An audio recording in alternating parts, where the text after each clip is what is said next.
በዚህ ምክንያት ባሏን ከልክላ በጾም ምክንያት ዘማዊ እንዳታደርገው መጠንቀቅ ስላለባት ነው። ምክንያቱም ባል የሚስቱን ፈቃድ መፈጸም አለበት ገብቷል።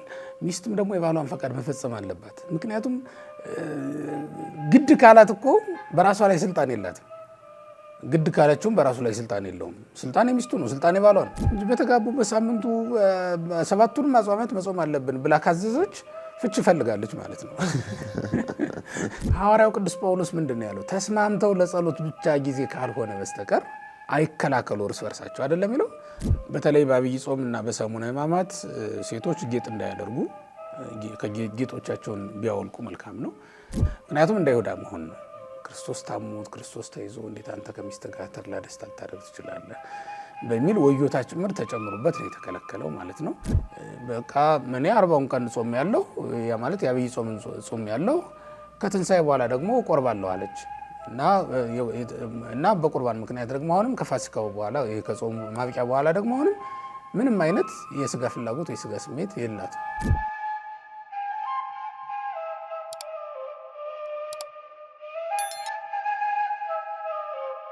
በጾም ጊዜ የምንከለከላቸው ነገሮች ከምን ከምንድን ነው የምንከለከለው? አንደኛው ከመብል ከመጠጥ ነው። በጊዜው በታወቀው ጊዜ በታወቀው ሰዓት ከመብል ከመጠጥ መከልከል የመጀመሪያው ነው የሚሆነው። ሁለተኛው ደግሞ ለስጋ ምቾትን ከሚሰጡ ምግቦች ብንከለከል መልካም ነው። ያ በተለይ በሊያ ስጋ የእንስሳ ስጋ ከመብላት ወይም በሊያ ጥሉላት የሆኑ ምግቦችንም ከመብላት እንድንከለከል ታዘዘናል። ወይ መለኮኑ እንስሳም ይላል። እንደውም እንስሳም ካልሆኑ ወይ ይሄ ማለት ምንድነው? በዘርበሩ ካቤ ከማይባዙትም ይላል። እንዳሳ ካሉት ከነሱ ሁሉ እንድንከለከል ታዘናል። ይሄ አንዱ ነው በምግብ በኩል ስናይ። ሁለተኛው ደግሞ የባልና ሚስት በምንጣፍ የማይገናኙባቸው የጾም አይነቶች ደግሞ አሉ። 7ቱን ሁሉ ላይችል ይችላል። አንድ ክርስቲያን 7ቱን አጽዋማት በሙሉ ላይሳካለት ይችላል። ከተሳካለት መልካም ነው። ይሄ ማለት ሰውነቱን ወስኖ ገጥቶ መኖር የሚችል ከሆነ አንዳንድ ጊዜ ግን በባልና በሚስት መካከልም ክርክር የሚያስነሱ ጉዳዮች ናቸው እነዚህ። ምክንያቱም ቀኑን ጨረሳችሁብን እኮ የሚሉ ሰዎች ስለምሰማ ነው። እና በባልና በሚስት መካከልም ጠብ ሊፈጠር ይችላል። ከዚህ የተነሳ ዋናዎቹ ግን ረቡዕ፣ ዓርብ እና የጌታ ጾም ዋናዎቹ ናቸው። እነዚህን መከልከል ይኖርበታል። ከሁሉም በላይ ደግሞ አሌሎቱ ለዘይሰክር ምስለ ቢሲቱ በሰሙነ ሕማማት ደግሞ ከሚስቱ ጋር ለሚተኛ ሰው ወዮለት ነው የተባለው። ከምንም ነገር በላይ ወዮለት። ይሄ ወዮታ ሁሉ ያለበት ነው። ምክንያቱም እንደ ይሁዳ መሆን ነው። ክርስቶስ ታሞት ክርስቶስ ተይዞ እንዴት አንተ ከሚስት ጋር ተድላ ደስታ ልታደርግ ትችላለህ በሚል ወዮታ ጭምር ተጨምሮበት ነው የተከለከለው ማለት ነው። ሌላውን እንግዲህ ከመምህራን እሳቸው ጋር የሚነጋገሩት ይኖራል። በነገራችን ላይ ምዕመናን በዚህ ጉዳይ ላይ ግን ግልጽ ሆኖ ከመምህራን እሳቸው ጋር የማውራት ልማድ ሊኖራቸው ይገባል። ምክንያቱም በዚህ ምክንያት ሚስቱን እያስቀየመ ሚስቱን እያሳዘነ ሚስቱን የሚያጣ ሰው እንዳይኖር ነው። በዚህ ምክንያት ባሏን ከልክላ በጾም ምክንያት ዘማዊ እንዳታደርገው መጠንቀቅ ስላለባት ነው። የጌታ ሕግ ሰውን ወደ ጽድቅ ያመጣል እንጂ ሰውን ወደ ሌላ ተጨማሪ ኃጢአት የሚሰድ ስላልሆነ ነው። እና ከመምህራን ጋር ከመምህራን እሳቸው ጋር በግልጽ የመነጋገር የመወያየት ልምዱ ሊኖራቸው ይገባል። መምህራን እሳዎችም ደግሞ እነሱ የማይሸከሙትን ሸክም ለሌላው እያሸከሙ የሰውን ወገብ መቁረጥ የለባቸውም። በሚገባ መጽሐፍ ተመልክተው መምህራንን ጠይቀው ሊነግሯቸው ይገባል። ይህን አድርጉ። ይህን ደግሞ በድፍረትም ያልተጻፈ ነገር ወይም ከታዘዙት አልፈው እንዳያደርጉ ደግሞ መጠበቅም የኛ ድርሻ ነው የሚሆነው።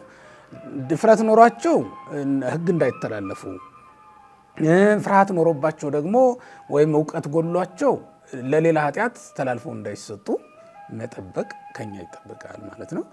ይህን እያደረግን ልንቀጥል የምንችለው ነው የሚሆነው። ሶስተኛው ደግሞ በተለይ በአብይ ጾምና በሰሙነ ሕማማት ሴቶች ጌጥ እንዳያደርጉ ጌጦቻቸውን ቢያወልቁ መልካም ነው። በተለይ ደግሞ አንዳንድ ቦታዎች ላይ የምንሰማቸው እንደ ቀልድ የሚሆን እንደ ቁም ነገርም ተደርጎ የሚነሱ እንትኖች አሉ። በባለትዳር ጉዳይ ላይ በጣም በጾም ጊዜ ትንሽዬ ክፍተት የሚያነሱ ሰንበት ትምህርት ቤት ወይም ደግሞ ለቤተክርስቲያን ቀረብ ያለች አስቀዳሽ ከሆነች በአንድ ልደታ በሁለት ታዲያስ በሶስት ማታ እያለች እንደዚሁ በቃ እንደ ምንም እኮ እንትን ማለት አልቻለም የሚል አንዳንድ ጊዜ እንደዚህ አይነት ሐሳቦች ራሱ ሲነሱ እንሰማለን። በአብይ ጾም እና ከመምህረ ንስሐው ጋር ወደዛ ማምራቱ ተጠጋግቶ ማውራት ግድ ይላል። ምክንያቱም ባል የሚስቱን ፈቃድ መፈጸም አለበት። ገብተዋል። ሚስትም ደግሞ የባሏን ፈቃድ መፈጸም አለባት። ምክንያቱም ግድ ካላት እኮ በራሷ ላይ ስልጣን የላትም። ግድ ካለችውም በራሱ ላይ ስልጣን የለውም። ስልጣን የሚስቱ ነው፣ ስልጣን የባሏ ነው። እግዚአብሔርን አገለግላለሁ የሚል ማንኛውም ሰው የሚስቱን ፈቃድ የሚፈጽም የባሏን ፈቃድ የምትፈጽም መሆን አለባት። በዚህ በኩልስ እግዚአብሔርን እንበድለው እንደሆነ በምን እናውቃለን? በሌላ በኩልስ ይሄኛውን ሰው ዘማዊ አድርገ ነው ሌላ ሕግ እንዲተላለፍ አድርገ ነው እንደሆነስ በምን እናውቃለን? እና እሱም እንዳይሆን ነው መመካከር፣ መረዳዳት ይገባል።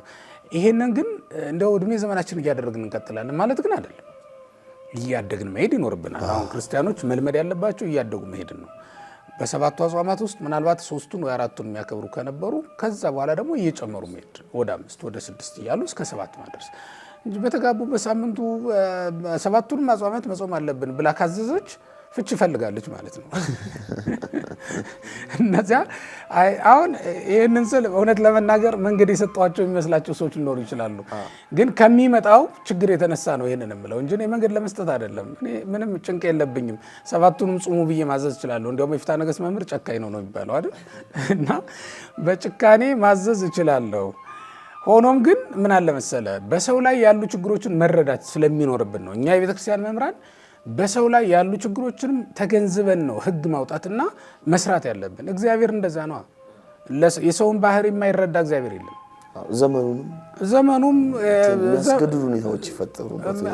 እንዲያው ብዙ ነገሮች ነው ያሉት እውነት ለመናገር እና እንዲህ አይነት ነገሮችን ማሰብ ይገባል። ከዛ ውጭ ግን እኔ ምዕመናኑ አሁን አጽዋማትን እንዳያከብሩ ያደረጋቸው ነገር ምንድን ነው ከተባለ የስጋ ፍላጎታቸውን የሚያነሳሱ ይሄ ከሴት ጋር መዳመርን ከወንድ ጋር መዳመርን ፍላጎት ይህን ፈቃድ የሚያነሳሱ ውይይቶችን የሚያነሳሱ መልእክቶችን፣ ፊልሞችን እያዩ የቆዩ እንደሆነ እንኳን ሚስት ኖሯቸው ሚስት የሌላቸው ሰዎች የሚያስፈልጋቸው ስሜት ይፈጠርባቸዋል አይደል?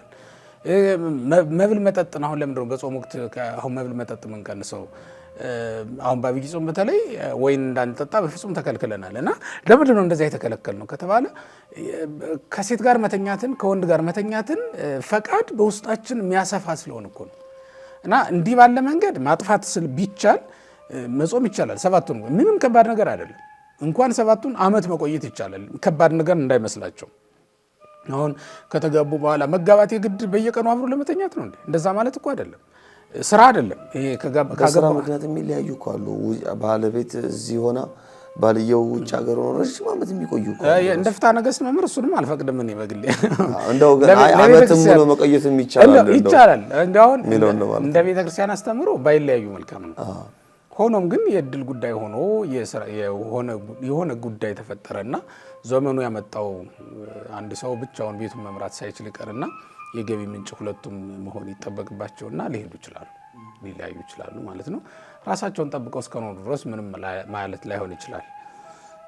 ግን ሰይጣን ቀን ጠብቆ እንዳይጥላቸው ደግሞ መጠንቀቅና አብረው ለመሆን ጥረት ማድረግ ደግሞ ይጠበቅባቸዋል። ሆኖም አንተ አሁን እንዳልከው አንተ ያሰብከው ሀሳብ ወይም ደግሞ የመጣህበት መንገድ ዓመቱን ሙሉ ላይገናኙ ይችላሉ የሚለው ነው ዋናው ነገር እሱ ነው። እንደዛ ባለ መንገድ ቢሆን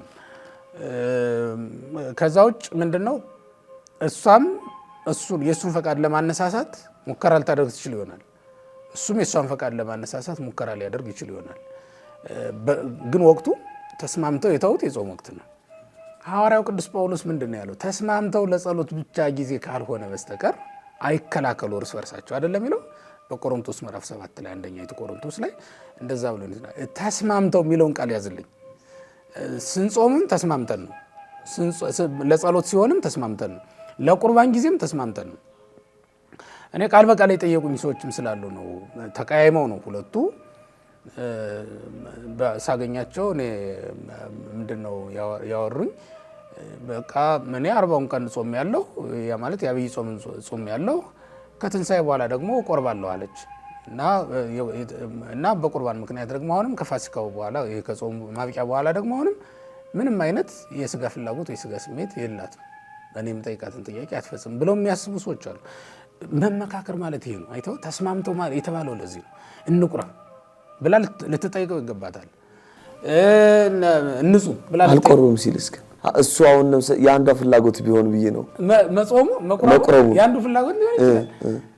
እምቢ ካለ እኮ ወደ መምህረ ንስሐ እስክታደርሰው ድረስ ልታሳድገው ትችላለህ። ጥያቄውን ለጊዜው እምቢ ላትለው ትችላለች። ያ ማለት ምንድነው? ፈቃዱን ትፈጽምለት ነው። ግን ሁል ጊዜ የሚሆን ከሆነ ይሄ ጉዳይ ለንስሐ አባቷ ነው የምትነግረው። ዳኛቸው እሱ አይደለም። ይሄ ነገር እስኪያድግ ድረስ መንፈሳዊ ሕይወቱ እስኪያድግ ድረስ ትታገሰዋለች። ግን ሁል ጊዜ እንዳይሆን ያ ነገር ለመምህረ ንስሐ ዳኝነት ትጮኻለች ማለት ነው። እሱም ዳኝነት የጮኸችለትን ምክንያት በማድረግ ሂዶ ሊዳኛቸው ይገባል። ጥንቱንስ ጋብቻ ለመጽደቅ ነው እንጂ ስጋ ፈቃድን ለመፈጸም ብቻ ነው እንዴ ብሎ ሊዳኛቸው ይችላል ማለት ነው። በዚህ መንገድ ዳኝነት ይታይላቸዋል ማለት ነው። ስለዚህ ተስማምተው የምትለዋን እንደው ምእመናን ምን ላይ ነው መስማማት ያለብን የሚለውን ነገር እንዲያስቡት ብዬ ነው እንደዛ ምለው።